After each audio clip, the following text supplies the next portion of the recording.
जय गुरु जी। जय गुरु जी संगत जी। गुरु जी रहमत चैनल पे आप सभी संगत का स्वागत है। आज का सत्संग हम सभी की ज़िंदगी से कहीं ना कहीं मेल खाता हुआ सत्संग है। अक्सर ज़िंदगी में सभी की उलझने परेशानियां ऐसी आती हैं कि कहीं पे किसी पे भी विश्वास करने का दिल नहीं करता।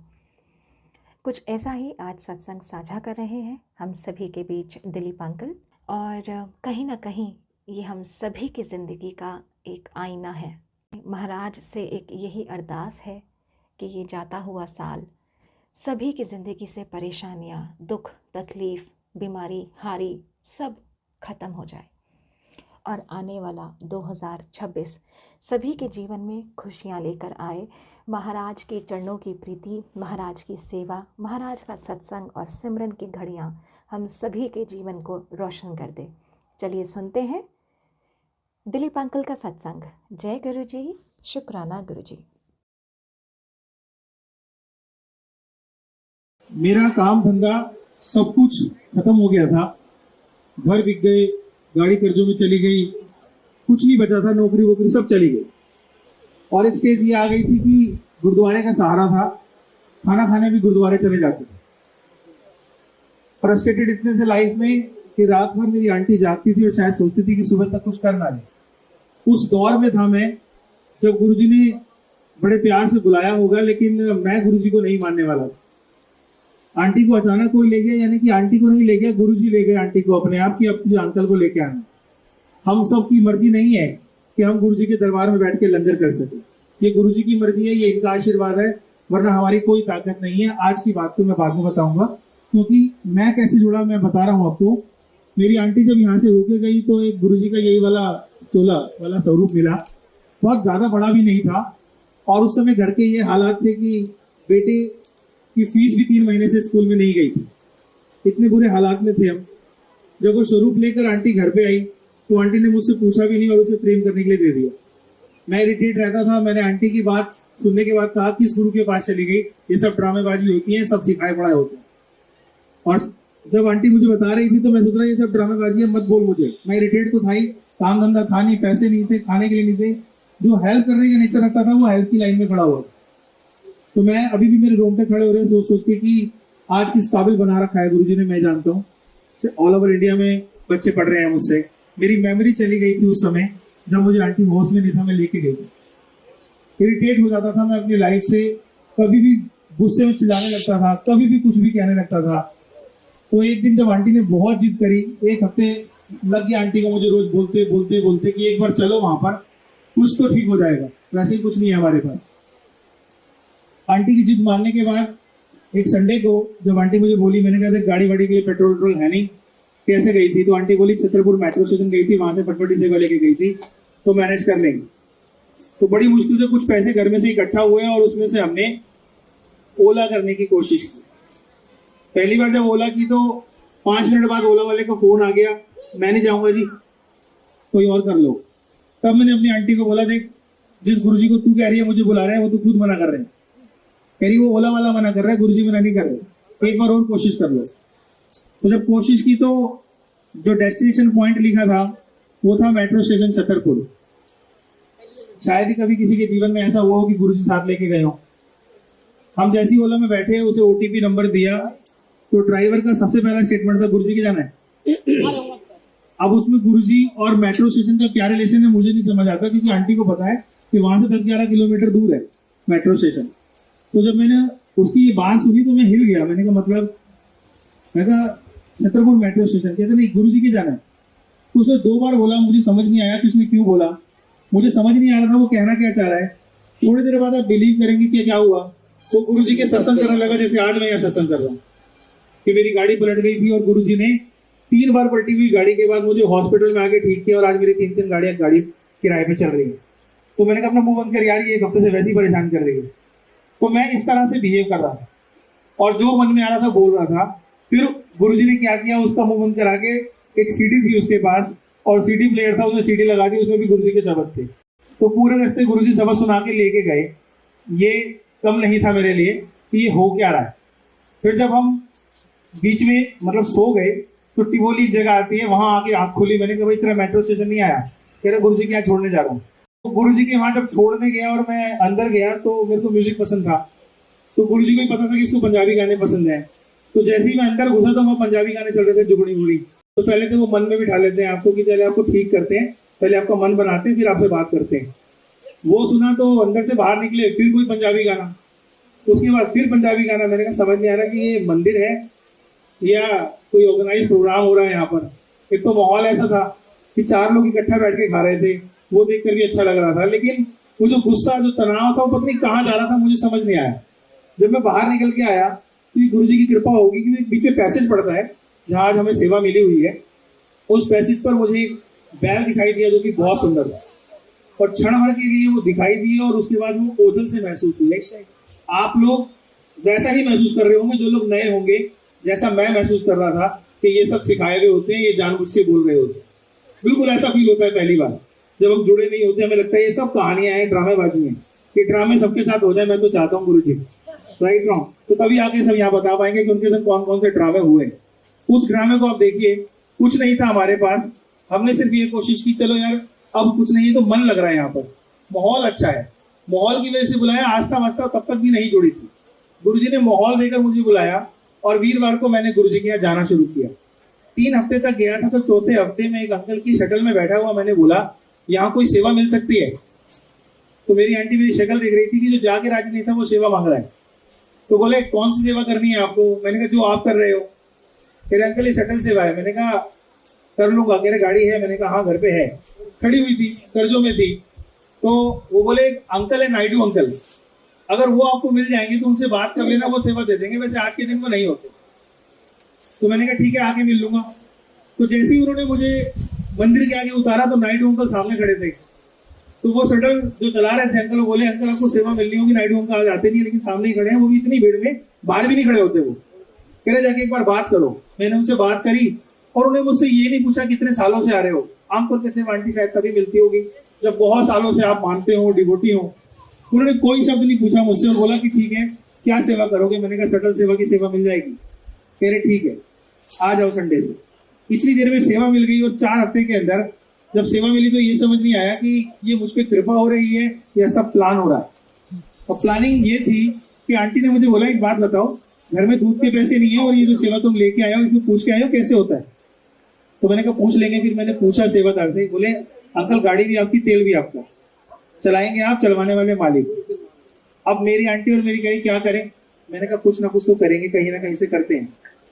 सिर्फ दूसरी बार सेवा पर गया था तो मेरी पुरानी वीडियोस यूट्यूब पे देख ली किसी ने और इंदौर से मुझे फोन आ गया। बोले सर मैथमेटिक्स के लिए आपको इनवाइट कर रहे हैं, आओगे क्या? जय गुरु जी। मैं काम से परेशान, मेरे पास कोई काम नहीं, मैं दुखी, और इतना बुरा हाल कि इंदौर जाने के लिए फ्लाइट के पैसे नहीं थे। तो उन्होंने कहा आपको कुछ नहीं करना, फ्लाइट की टिकट, रहना, गाड़ी सब हम देंगे, आपको आना है। तो गुरु जी की कृपा थी, मैं चला गया। उतना प्रिपेयर नहीं था, मेंटली बहुत डिस्टर्ब था क्योंकि काफी दिन से काम धंधा खराब हुआ था, इंस्टीट्यूट बंद हो गए थे। जब मैं वहां पढ़ाने लगा तो 2 घंटे के बाद मैं इतना नॉर्मल हो गया कि वो जो सारी चीजें डिस्टर्ब थी वो सब ठीक हो गई। 3.5 घंटे तक लेक्चर लेने के बाद इंस्टीट्यूट के मालिक बोले आपको हम काम पे नहीं रख सकते। मुझे लगा शायद अच्छा परफॉर्मेंस नहीं हुआ, हम आपको 50% पार्टनर पे रख रहे हैं। तो मैंने कहा जी मेरे पास पैसे वैसे लगाने के लिए नहीं है। कह रहे आपको पैसे नहीं लगाने, बस वही दिमाग लगाना जो क्लास में लगा रहे। तब समस्या ये खड़ी हुई कि मैं इंदौर चला जाऊं तो सेवा मिली है, क्या करूं आंटी? परीक्षा थी मेरी पूरी।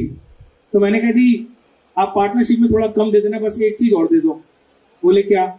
मैंने कहा जी हर हफ्ते संडे की फ्लाइट की टिकट चाहिए आने जाने की, ताकि मैंने जिसकी वजह से यहाँ आया हूँ उसको ना भूल जाऊं। तो गुरुजी ने ये टेस्ट लेना था, तो तय ये हुआ कि उन्होंने मुझे वो सब वही दिया जो दे रहे थे और एडिशनल कर दी टिकट एडिशनल करने के बाद माहौल ये बनता था कि मैं वहां पर दोपहर में 2 बजे फ्लाइट में बैठकर जब यहाँ दिल्ली पारा एयरपोर्ट उतरता था तो मेरे संग प्रॉब्लम ये होती थी कि शटल सेवा के लिए मुझे यहाँ से अशोक विहार घर जाना होता था और वहां से शटल लेकर फिर मंदिर आना होता था। अब गुरुजी बड़े डिसिप्लिन है, 5 बजे सेवा दी है, 4 बजे एयरपोर्ट पे उतार रखा है, और 5 बजे मंदिर कैसे आऊं? चमत्कार तो गुरुजी ने करने होंगे। 2-3 बार मैं लेट हुआ, शुरू से वैसे भी लेट की आदत नहीं थी। तो एक सेवादार ने मुझे बोला कि मैं अपना बैग आपकी गाड़ी में रख दूं। ये तीसरे हफ्ते की बात है। उन्होंने रख दिया। मैंने कहा रख दो, कैसे क्या करोगे? कहते बात जाती बार ले लूंगा। मैंने कहा ठीक है ले लेना। तो जब मैंने सेवा खत्म की तो मैंने उससे पूछा अंकल कहाँ रहते हो? तो बोले शास्त्री नगर, अशोक नगर और शास्त्री नगर में ज्यादा दूरी नहीं है। तो मैंने कहा अच्छा कैसे आते हो? तो बोले पापा हैं, मैं हूँ और भाई है, तीनों सेवा करने आते हैं, किसी न किसी की हेल्प लेकर आते हैं।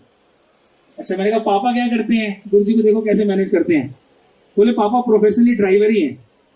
मैंने कहा ड्राइवर है? कह रहे जज के पास ड्राइवर है। मैंने कहा अच्छा तो फिर एक काम करो, तुम ये गाड़ी की चाबी रख लो, सीधा एयरपोर्ट 4 बजे मैं उतरता हूँ, तो तुम ये गाड़ी लेकर एयरपोर्ट आ जाया करो। जहाज से उतरने के बाद ये सोचता रहता था कि 1 घंटे में अशोक विहार जाके वापस कैसे आएगा।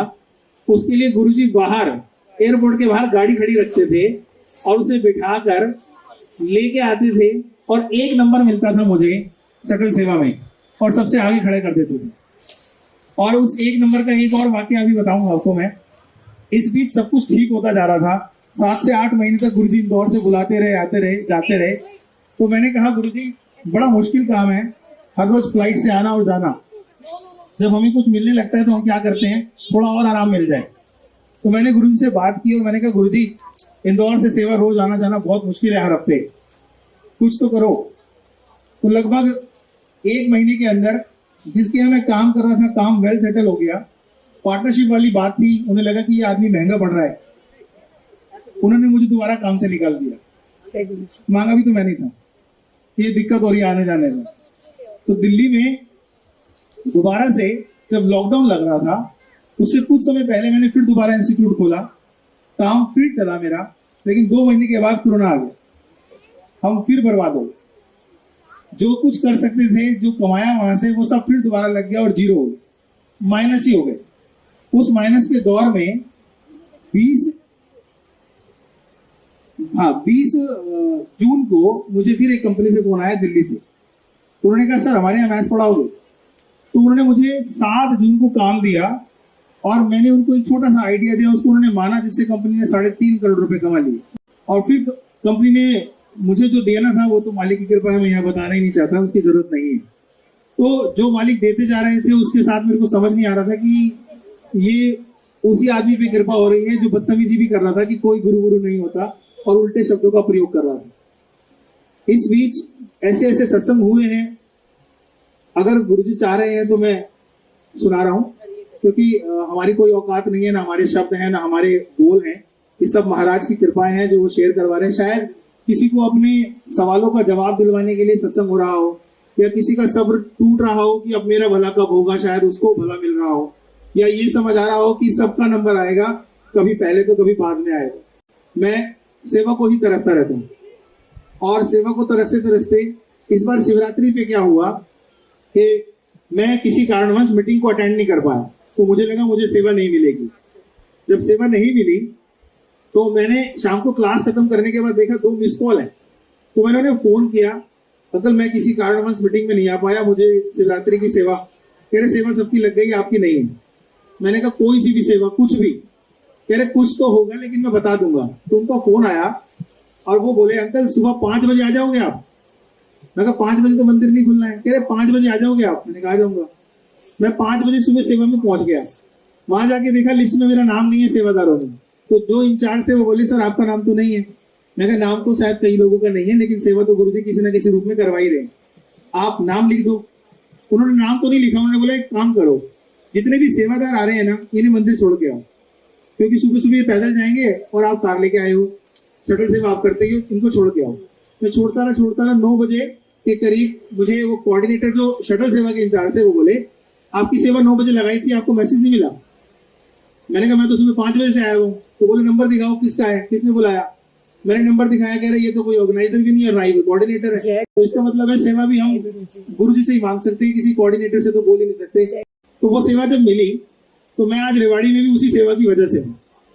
ट्विंकल आंटी को मैं इसी महाशिवरात्रि पे बड़े मंदिर में सेवा करते हुए ही मिला था और सेवा के साथ ही बहुत सारे सत्संग हो रहे थे। तो जिस समय ट्विंकल आंटी शटल में आके ऐसे संगत बैठी थी, ठीक उसी समय मेरे पास लंगर आया। अब लंगर छोड़ूं या सेवा छोड़ूं? तो इन्होंने कहा आप आराम से लंगर कर लो, उसके बाद सेवा कर लेना। तो जब हमने इनसे लंगर करने के बाद सेवा कर ली, फिर ये वापस आए, इनसे बात हुई, तो इस बीच एक सत्संग जुड़ा मेरी आंटी का, मेरी अपनी जो वाइफ की बात कर रहा हूँ। तो आंटी भी दर्शन करने आई थी, लाख से ऊपर लोग होंगे। मेरी आंटी बोली मुझे प्रसाद नहीं मिला, लंगर खत्म हो गया। तो मैंने कहा गुरुजी ने आपको लंगर नहीं कराना होगा, जाओ। कह रहे आप सेवादार हो। मैंने कहा मैं सेवादार गुरुजी का हूँ, आपका नहीं, और आप संगत गुरुजी के हो, तो बात उनसे करो, मुझसे नहीं। तो वो आंटी चली गई मेरी आंटी। जब आंटी गई तो मैं शटल पॉइंट पर आया, तो जैसे ही मैं एक संगत को बिठाने के लिए इधर देख रहा था, इतने में एक सेवादार ने आके पूरी प्रसाद की प्लेट मेरे स्टीयरिंग के पास लाके रख दी। तो मैं देखूं इतने में वो रख के चले गए। तो मैंने अपनी आंटी को फोन किया, मैंने कहा कहाँ हूँ? कह रही मैं तो निकल गई। मैंने कहा प्रसाद तो आ गया। तो मैंने कहा अब क्या करूं, मैंने भी लंगर कर लिया है। कह रही काम करो, रख लो। और आंटी के मुंह से निकला कि इतनी भीड़ में अगर कोई बुजुर्ग मंदिर ना जा पाए तो ये प्रसाद उसको दे देना। तो मैंने रख लिया। रखने के बाद 7 बजे तक मैं सेवा करता रहा। सुबह 5 बजे से शक्ति गुरुजी ने दे रखी है। 7 बजे करीब ये आदेश हुए कि भाई अब आधे घंटे के लिए आप शटल रोक दो, क्योंकि लोग पैदल नहीं चल पा रहे, गाड़ियां क्या चलाओगे। तो मैं रुक गया, बट मैंने कहा ये आधा घंटा सेवा में नहीं रहेगा अगर आराम करूंगा तो मैं वहां पर एक अंकल बैठे थे, एक लड़का था, आपकी उम्र के होंगे। तो मैं उनके साथ सत्संग शेयर करने लगा तो वो अंकल बोले थोड़ा जोर से बोलो अंकल। तो मैंने कहा आपको आवाज नहीं आ रही? कह रहे आवाज तो आ रही है, मेरे दादू की हालत ठीक नहीं है और वो शटल आपकी बंद हो गई है और वो मंदिर नहीं जा सकते, वो उठना मुश्किल है उनके लिए, बड़ी मुश्किल से जाते हैं वो। तो वो उनको सुनाई कम देता है, थोड़ा जोर से सत्संग सुनाओ। तो जब मैं उन्हें सत्संग सुना रहा था तो मुझे वो बात याद आई कि आंटी ने कहा था कि कोई बुजुर्ग मंदिर नहीं जा पाएगा तो उसको प्रसाद दे देना। तो ये गुरुजी की प्लानिंग होती है, कभी ये ना सोचे जितनी भी संगत बैठी है कि मुझे प्रसाद मिलेगा या नहीं मिलेगा। जिसको मिलना होता है उसे मंदिर तक ना पहुंचे बगैर भी प्रसाद मिलता है। ये गुरुजी की कृपाएं हैं। और ऐसी तमाम कृपाओं के साथ उस दिन शिवरात्रि के दिन जब रात के 12 बज चुके थे, शिवरात्रि तो तभी थी, रात के 12 बजे मैंने सोचा मैं आगे ले लेता हूँ, चला जाऊं। आगे लेने लगा तो अंकल बोले कोई शटल नहीं चल रही, सब चले गए, किसी बुजुर्ग को जरूरत हुई तो आप रुक जाओ। तो मेरे साथ एक अंकल और आए हुए, तो उन्होंने कहा अंकल आप सुबह से सेवा कर रहे हो, लगभग 20 घंटे हो रहे हैं आपको, आप एक काम करो, आप थोड़ा आराम कर लो। तो मेरे साथ वो साथ वाले एक अंकल और थे, बोले काम करो दर्शन कराओ। हम सेवा छोड़ के दर्शन चले गए करने और उनको शटल दे दी कि आप चलाओ। अंदर गए तो जैसे ही अंदर घुसे कपाट बंद। तो मैंने कहा गुरुजी गलती हो गई, सेवा छोड़ के दर्शन करने आ गया, दर्शन तो भारी हो रहे थे।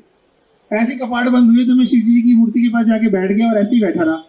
मैंने कहा गलती हो गई, आगे से नहीं करूंगा। इतना ही बोला था तो एक राजकुमार अंकल है, वो आए, कह रहे भाई जो सेवादारों ने दर्शन नहीं करे एक काम करो पीछे से आओ, स्पेशल दर्शन होंगे। तो वो मेरे साथ कम से कम 11-12 सेवादार और थे, सबको पकड़ के अंदर ले गए।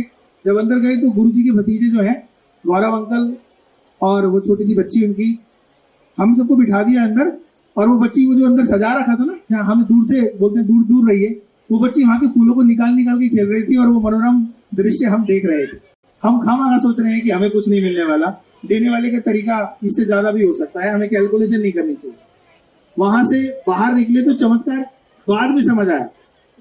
जब अंकल मेरे साथ थे, उनका बेटा था, तो उनको छोड़ना था 40 किलोमीटर दूर था। दोपहर में आंटी टंकी हाफ लेके आया था मैं पेट्रोल की, और रात को 2 बजे घर जाके जब मैंने देखा तो टंकी हाफ ही थी पेट्रोल। तो सुबह 5 बजे से लेके शाम तक सेवा हम नहीं कर रहे थे, गुरुजी करवा रहे थे। Thank you so much uncle, बहुत ही प्यारा सत्संग हम सभी संगत के साथ साझा करने के लिए। शुक्राना है गुरु महाराज का, जो हर दिन हर पल हर क्षण अपनी ना जाने कितनी ही संगतों का कल्याण करते आ रहे हैं। उम्मीद करूंगी कि हमेशा की तरह आज भी संगत को अपनी बहुत सारी उलझनों के, बहुत सारे प्रश्नों के उत्तर ज़रूर मिले होंगे। संगत जी, गुरु महाराज इसी तरह अपनी कृपा दृष्टि हम सभी पर करते रहे, इसी कामना के साथ जय गुरु जी। शुक्राना गुरु महाराज।